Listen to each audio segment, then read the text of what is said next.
వయసు ఎంత? 40 ఏళ్ళు. బయటకు వచ్చేసరికి 60 ఏళ్ళు.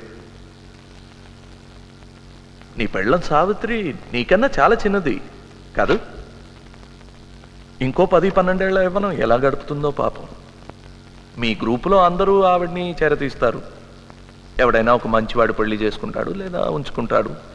వాడితో ఒకళ్ళో ఇద్దరో పిల్లలు కూడా పుట్టచ్చు. కొత్తగా వచ్చిన మొగుడు తన పిల్లల్ని చూసుకుంటాడు కానీ పాపం నీ గిరి ఏమైపోతాడో.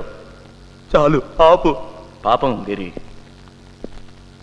టెర్రరిస్ట్ కూడా కాలేడు. ఏం కాదు, రోడ్డు మీద అడుక్కుంటాడు. వద్దు, ఇంకా చెప్పొద్దు. గిరికెన్నేళ్ళు? ఇంకా నేను వినలేను. నువ్వు వినాలి. సావిత్రి గిరి అంటే నీకు ప్రాణం కాదు. వాళ్ళని చూపించి నిన్ను బెదిరించను. నాకు నా కుటుంబం ఉంటే ప్రాణమే. మన ఇద్దరం ఒక రాజీకి వద్దాం.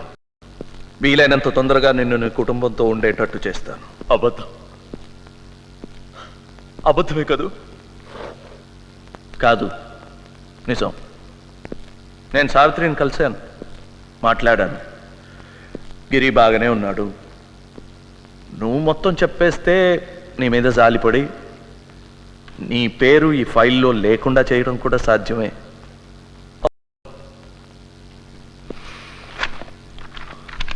ఇల్లు పొలం అన్నీ అమ్మేసి మేము ఎక్కడికి చెప్పినా అక్కడికి వెళ్ళటానికి నీ భార్య సిద్ధంగా ఉంది.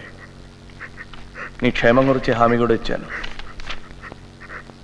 నీ గురించి ఈ ఫైల్లో చాలా బాగా రాశారు. మన దేశం కోసం ఒకసారి యుద్ధం కూడా చేసావట నువ్వు.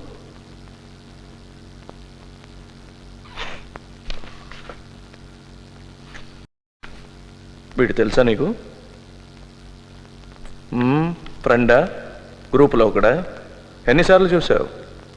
చాలాసార్లు చూసావు కదా. ఇదిగో, నీకు చాలా బాగా తెలుసు అని నాకు తెలుసు. అన్నీ తెలిసి నన్ను ఎందుకు అడుగుతారు? అతను చెప్తాడు, నేను చేస్తాను.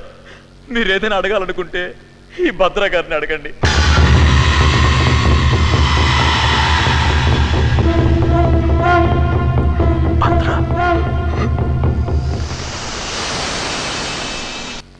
అయితే ఇక్కడే చేస్తావు.